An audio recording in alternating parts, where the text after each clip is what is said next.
We're ready. So anyway, let's talk about the Apostle Paul. The Apostle Paul was actually not very famous.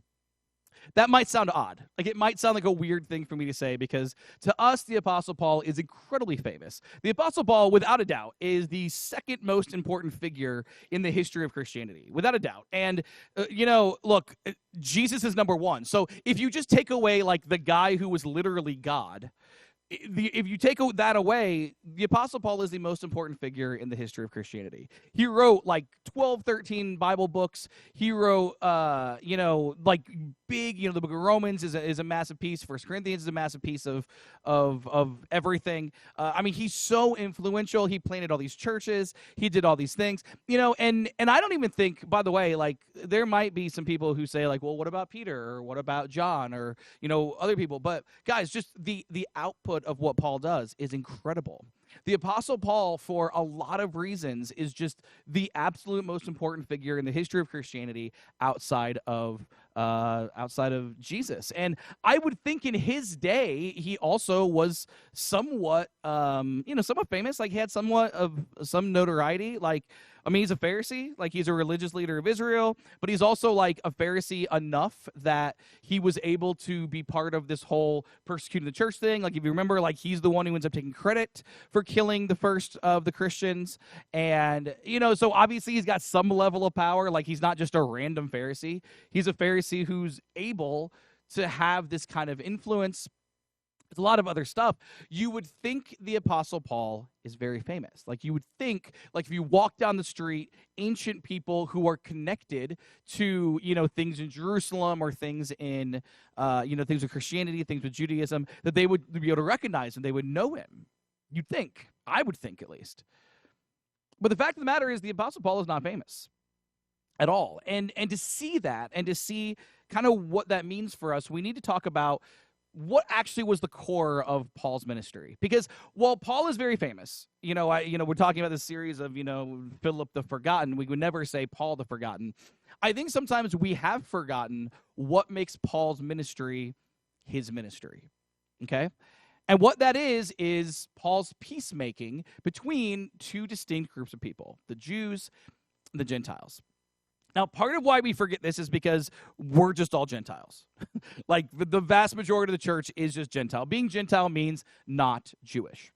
But, we are, that's just who we are. But in the ancient world, there was a big, big problem in the early church with how Jewish people and Gentile people would get along. And some of that was because of the nature of the religion itself, right? So we need to remember, the apostles were not trying to start a new religion. They weren't trying to. They did, but that wasn't the goal. Like, they didn't wake up one day and say, let's start Christianity. Instead, they were simply Jewish people who were expressing their Jewish faith by believing in a Jewish Messiah, being Jesus, and then living out their faith and, devotion to that Messiah. They still went to the temple. They still read the scriptures. They still, followed all the rules and regulations and rites and, rituals and everything else. They were Jewish. They were just Jewish who believed in Jesus. So they weren't trying to start a new religion. The problem is Jesus was. Jesus, he was, obviously, so much of what Jesus was doing went outside of the purview of Judaism. He healed, Romans, and he reached out to Samaritans. He did all this stuff. And Jesus dies on the cross for everybody. Jesus welcomes everyone into the kingdom of God. Everything Jesus is doing is for absolutely everyone. And so it's not long until you have people who aren't Jewish who become what we would call Christians. The Jews didn't call themselves Christians, but what we would call ourselves being Christians, they became Christians. And it wasn't long until now we have this giant question. How do we exist between Jewish people and Gentile people? How do we do that? And it wasn't just that there were some cultural differences, though there were. And it's not just that there were religious differences, though there were. It's that you have like 1,500 years of history, of baggage, of tension, of hostility, of Gentile Egyptians enslaving the Jews, and Gentile Babylonians and Assyrians conquering the Jews and taking them into exile, and Gentile Greeks and Romans imposing their will and their culture and their social norms on them. And the Jews didn't like the Gentiles because they were always on the receiving end of punishment and oppression. And the Gentiles, it's not that they didn't like the Jews, it's just they didn't think much of the Jews. And so it's just hard. And so if the church is going to exist, you have to have some peace there. Something has to give, and somebody has to share love and kindness and mercy between the two groups. And as it turns out, the Apostle Paul was the perfect guy. The Apostle Paul is a Samaritan. It's not a Samaritan. He's a Pharisee. It's a weird thing in my head. Those are totally different things. The Apostle Paul was a Pharisee. He was a devoted religious leader of the people of Israel. That's he was as Jewish gets. He was as Jewish as a yarmulke and a dreidel and Hanukkah and Adam Sandler. Like, he was just the most Jewish guy you could possibly be. But also, there's a story that we don't know, but I'm sure it's a good one, where the Apostle Paul is also a Roman citizen. He's technically a Gentile. In the eyes of the most powerful empire in the world, in the eyes of the state, he has all of the privileges of being Gentile. He is Roman. Now, again, we don't know how that happened. He was born a Roman citizen, which means his parents had to be Roman citizens. So, like, the story belongs to them. It's something they did for these, Paul's Jewish parents to become citizens, and then he's born, and then he's a citizen. But Paul exists with a foot in each world. He's as Jewish gets, but he's also a Roman citizen. So he literally, there's figuratively, like, he can go places he can't go, or other people can't go. But he literally also could go places that other people couldn't go and preach and teach and do all of that. And so he did.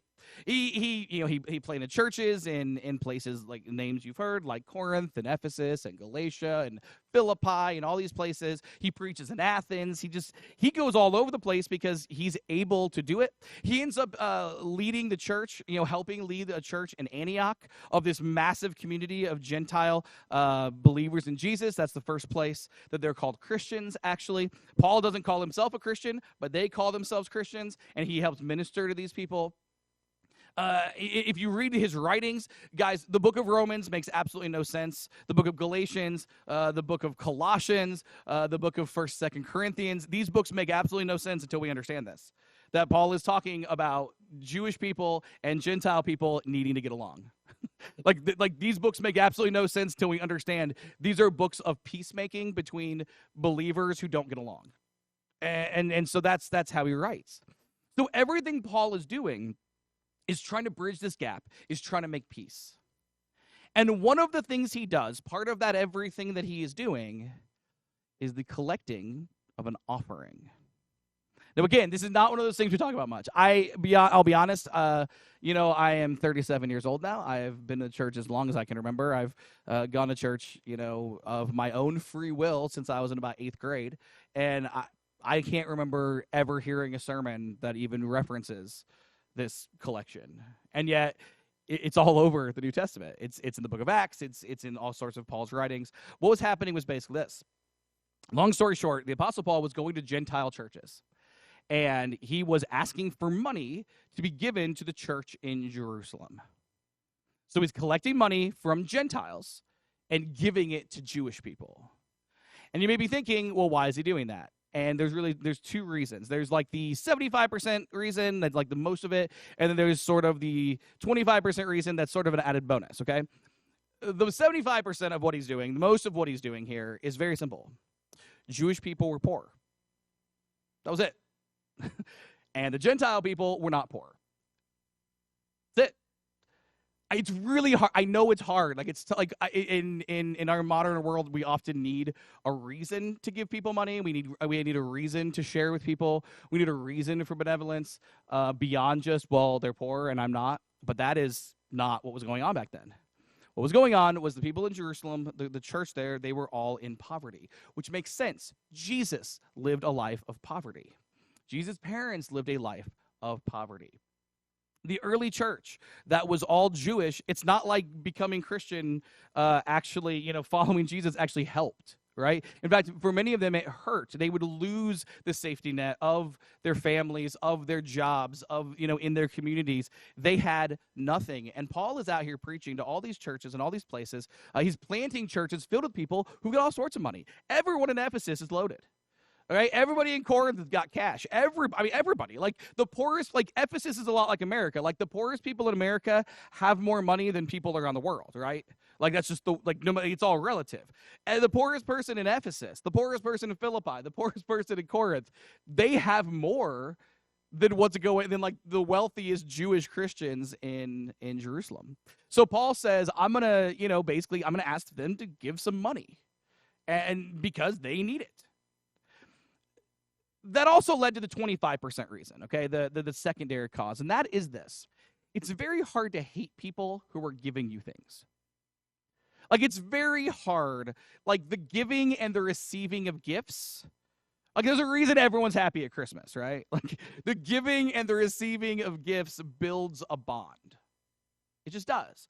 And so for the Jewish people who, by the way, this was all of the hostility as far as we don't want them around, it's all coming from the Jews. The Jews don't want the Gentiles around. The Gentiles are weird. They resent what they've done in history. They resent that they were slaves. They resent the fact that they were conquered. They don't want anything to do with the Gentiles. They think they eat weird stuff. They think they act weird. I mean, to the Jews they did.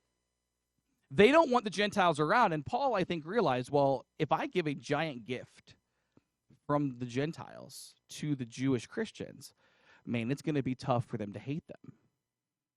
Because it's just really hard to hate somebody who gives you a gift.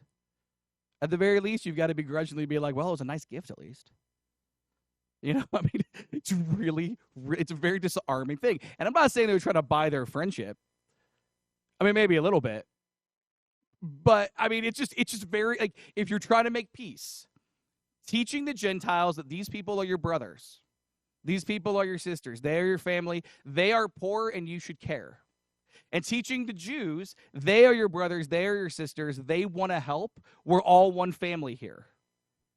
This whole arrangement was a win-win-win, right? Like, it was a win for everybody. It was good for the Jews, it was good for the Gentiles, and it was good for the Jews and the Gentiles. The Gentiles learn to be generous, the Jews get help because they need it, and there is this peace between them. So wherever Paul goes, he collects this gift, okay? He collects this money, and he gets the money, and you get the impression he's basically going to get as much as he can carry. And then when he has as much as he can carry, he's going to go to Jerusalem, and he's going to give it to them, and he's going to, that's what he's going to do. So everywhere he goes, as he's preaching, as he's teaching, this is what he does. And one day, he has as much as he can carry, and he goes to Jerusalem. And that's a problem. Because I know I said Paul's not famous, but in Jerusalem, he's infamous. Like, in Jerusalem, there's a lot of folks who just don't like him. Because to them, he's a traitor. He's out here baptizing Gentiles. He's out here teaching the Gentiles they are equal with the Jews. He's out here saying the Jewish Messiah loves and cares and died for the Gentiles. He's teaching them that they can be welcome without being circumcised, without going to the temple, without reading the scriptures, without following the holidays, without eating kosher. And they saw all of this as a betrayal to not only their culture, but to God. And by the way, they were right about 95% of that. Like, Paul was doing all that stuff. But that's exactly what Paul was doing, right? Like, we're not eating kosher for lunch today. There's a reason for that. Like, this is not what we do. Like, we didn't convert to Judaism when we became Christians. And so they were right to the degree that Paul was doing that stuff. What they were wrong about was that, he hadn't betrayed God. He was doing it because that's what God had wanted, but they didn't want to hear that. And so sort of for the same reason that Jesus was hated, at least, on paper, the reason that Jesus ends up being killed is, the religious leaders said that he was guilty of blasphemy and all of that. That's what they accuse Paul of. It's really the same thing. And so it shouldn't surprise us that Paul ends up in Jerusalem. He's got this big gift. He gives the gift. He goes to the temple. He does all the stuff. He's a devout Jew, right? Like he doesn't consider himself anything other than just Jewish. Gives the gift, goes to the temple, and man, just all heck breaks loose at the temple. He ends up getting attacked. There's sort of a riot going on with all these people who, see him as this blasphemer. They drag him out of the temple. They put him in the streets. They start beating him. They nearly beat him to death. And that's when, of course, the actual authorities have to step in. The actual authorities being Rome. Rome is a lot of things, but they're not a nation where they just watch somebody get beaten to death in the street without intervening. And so they step in, and it's one of those really funny, funny, like it's not funny, but one of those interesting decisions where you get all these guys beating somebody to death, like, 25 guys, I don't know how many it is, like beating a guy to death, and they realize, well, it's way easier just to get the one guy out. And so they get Paul, instead of like punishing the guys beating Paul to death, they get Paul. And they get him, and it's then that they arrest him. And you think, man, why is Paul arrested? Like, this guy's getting beat to death in the street, and you arrest him? How does that make any sense? What is going on here? And that's when we read what was going on there. This is what we read in the book of Acts, chapter 21.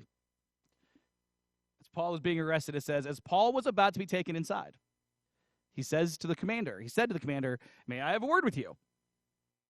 Do you know Greek? The commander asked, surprised. Aren't you the Egyptian who led a rebellion some time ago and led 4,000 members of the assassins out into the desert? Now, I don't know what that story is. I think it sounds pretty great. Like, that sounds like a cool story. I kind of want to know what's up with this Egyptian and the 4,000 assassins. I mean, that's pretty cool, right? But I want you guys to just think about this for a second.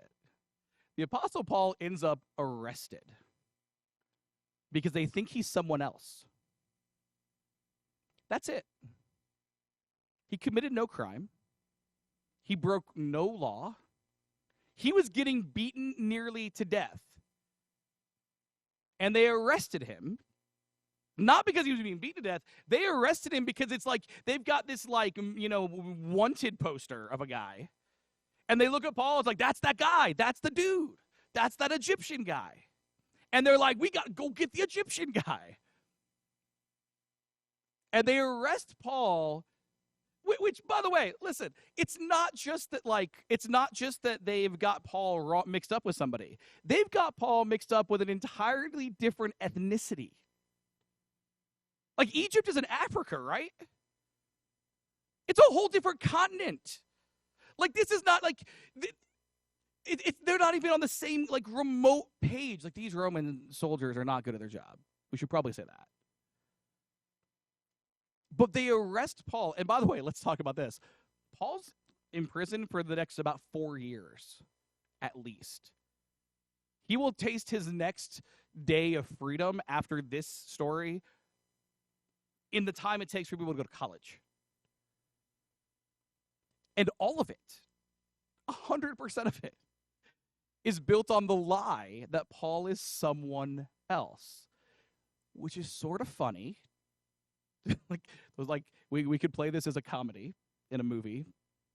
Because, I mean, like, it's just, thought it was a different guy. The cops aren't very good at their job, it's just what it is. But also, it's sort of tragic. Because, like, he's going to go to, he's going to be locked up for the next 4 years. Basically, there's more stuff that happens. Like, Paul puts his foot in his mouth because he just does. But it's a whole thing. It's a whole thing. It's a story for a different sermon. But all of it is mistaken identity. Which is to say this. You and I think that Paul is famous. Like, I think if I saw the Apostle Paul being beaten nearly to death in the street, I would recognize that he's Paul. I mean, I would at least think I would recognize like that he's Jewish. But even if I wouldn't think he was.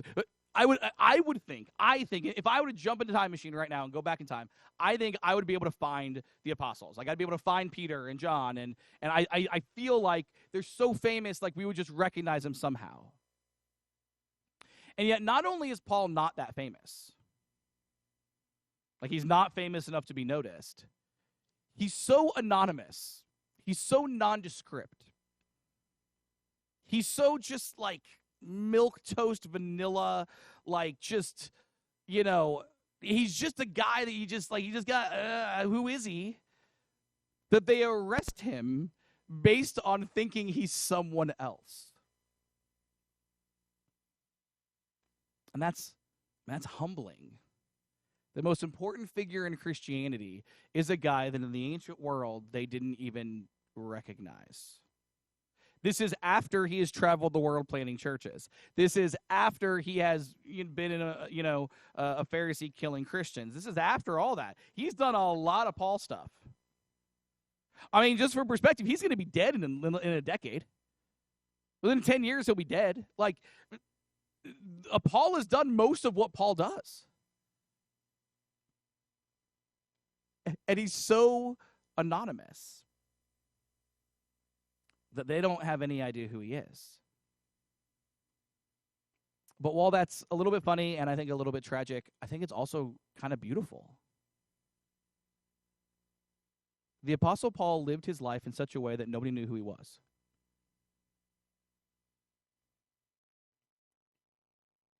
Which is to say, he lived his life serving God, loving other people, and he did it so thoroughly that no one knew who he was.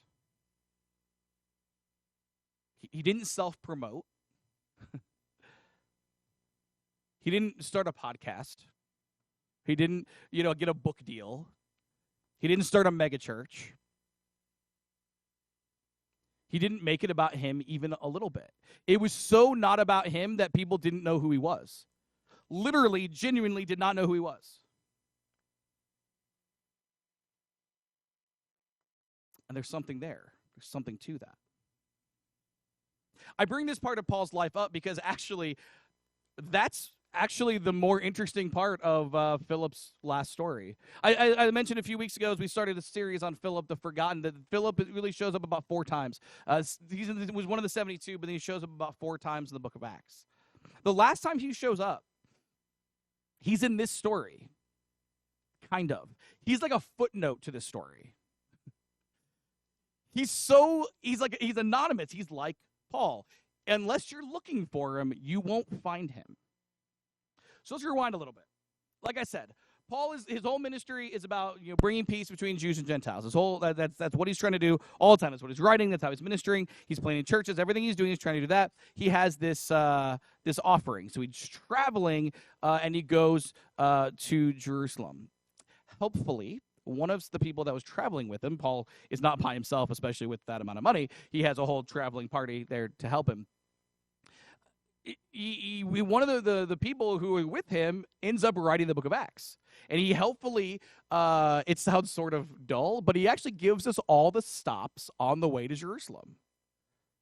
And it is a little dull, but this is what we read, is one of those stops. It's in the same chapter, Acts chapter 21.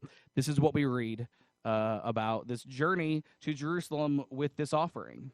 It says, the next stop after leaving Tyre was Ptolemais, where we greeted the brothers and sisters and stayed for 1 day. The next day, we went on to Caesarea, and we stayed at the home of Philip the evangelist, one of the 7 men who had been chosen to distribute food. He had 4 unmarried daughters who had the gift of prophecy. That's it. We're done. We're done with Philip now forever in the book of Acts. Which is to say this. Philip, this guy who, remember, he's one of the 72 sent out. He is casting out demons. He knows Jesus personally. He's doing ministry that Jesus commends. He's one of the first deacons of the church. He's baptizing Samaritans. He's baptizing Ethiopian eunuchs. He's doing all this great stuff. And the last story is Philip, the guy who has an Airbnb. Leave him 5 stars, please. We went to this Airbnb when we were on vacation a couple months ago. The whole place smelled like a litter box. And I searched that place from head to toe. There was no litter box. And then I thought, like, man, do I put that on the thing? Like, do I say, like, 1 star, the place smells like, a litter box? But then I'm like, well, then they're just going to say that we're bad tenants. This Airbnb situation is a tenuous social contract. Because, like, if I say something bad, they're just going to say something bad, and then everybody loses. But I looked everywhere. There was no litter box, but it smelled like it the whole Philip ran an Airbnb, apparently. He's a place to crash. Like, that's all it is. Like, he's just a place to crash. He's a couch. He's a breakfast. That's just what he is. He's a guy with a family. It mentions his daughters. He's living with his wife and kids. That's it. Philip is so nondescript. He's now just a guy living a life with his family. And when Paul needs a place to crash, he crashes there. You want to talk about anonymity. You want to talk about not making the world about you. You want to talk about not self-promoting. This is a guy who hung out with Jesus Christ himself. This is a guy who cast out demons on a mission sent out by Jesus. And now he's just a place to crash. Philip loved God. He followed Christ. He served other people. He did not self-promote. He did not start a podcast. He did not get a book deal. He did not start a mega church. He didn't make it about him. He lived his life, and no one had a clue who he was. And that was fine. The funny thing about this passage is it's about Paul, but like if you were to rank the things that the parts of the story that really, really matter, like there's Paul, obviously, like with his whole thing, but also his daughters. I don't know if y'all are aware of the way that the church works, but like women in ministry women and the roles in the church has always been an issue, like forever. And there's certain verses that are always brought up and we have to deal with them, right? Like there's just certain passages. And guess what? This is one of them.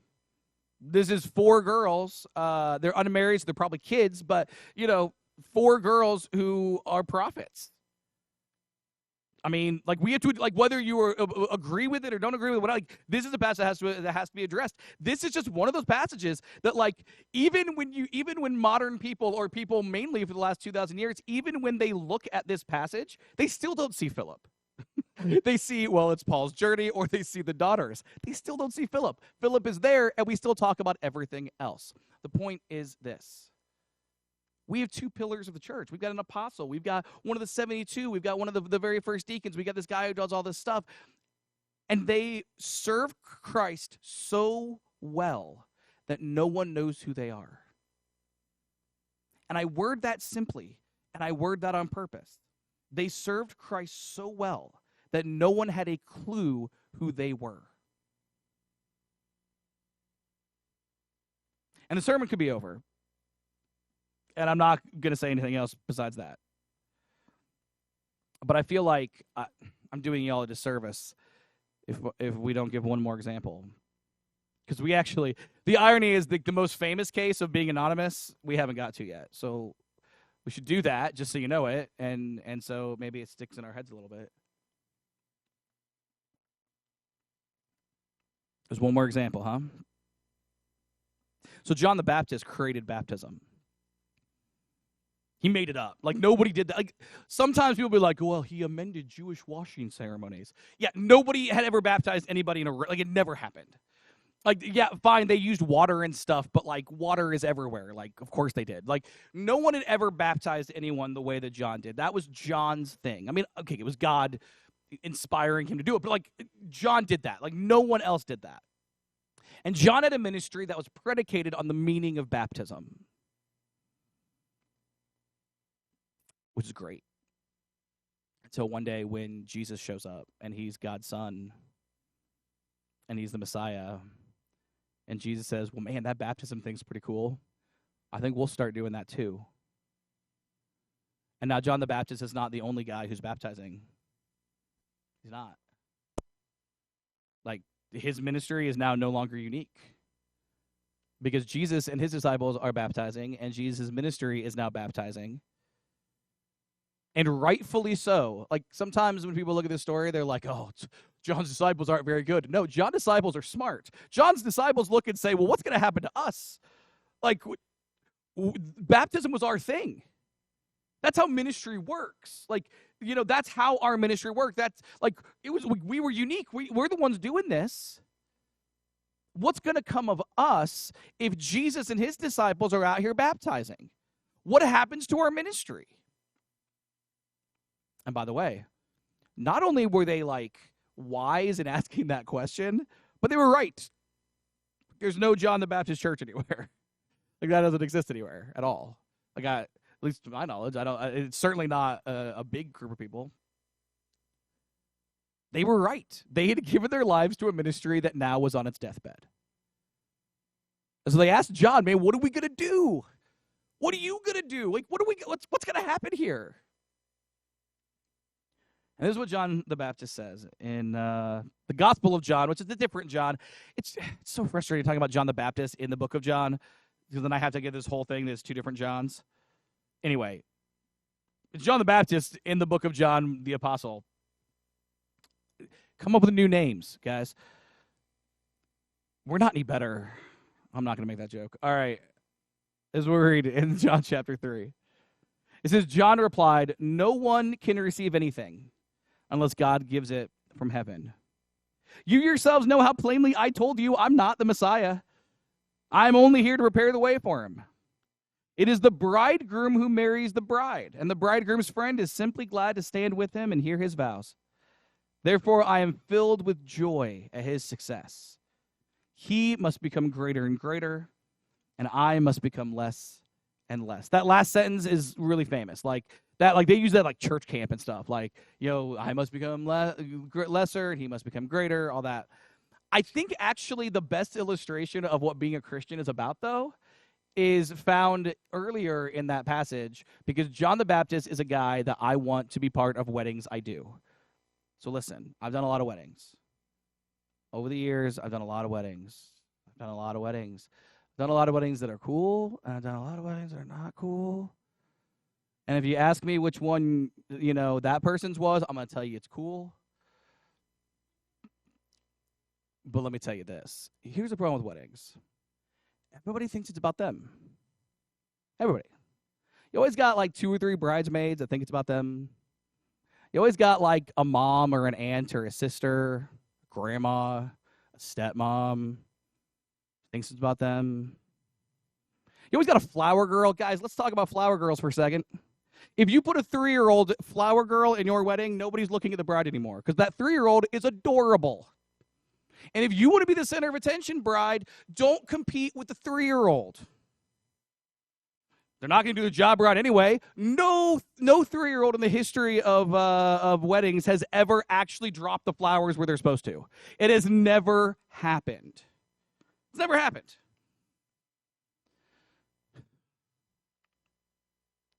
So that's how weddings are. And it sounds dumb, but guys, weddings are about the bride and groom. It just is. And it seems like everyone forgets that. It's not about you. You see, that's what John says. John gets it. He's like, look, the bridegroom at a wedding, his wedding, a bridegroom is there to marry the bride. Nobody's there to see his friends. Nobody's there to see the caterer, the DJ, or the minister. Nobody cares what the minister says. They're all there to see the person get married, the people get married. And John says, look, if I'm a friend of the bridegroom, if I'm a groomsman, if I'm standing up with him, man, I'm just honored that he asked, that I get to be there to listen. Man, John the Baptist can come to any of my weddings. He can be part of any of them because he gets it. He gets it. A wedding is about the 2 people getting married and no one else. And John says that's what following Jesus is about. John the Baptist made up baptism. He is the last prophet of the Old Testament. Jesus himself said that no man born of women has ever been greater than John. I mean, John's a good dude. And he says, it's not about me. I'm just happy to get to listen to him.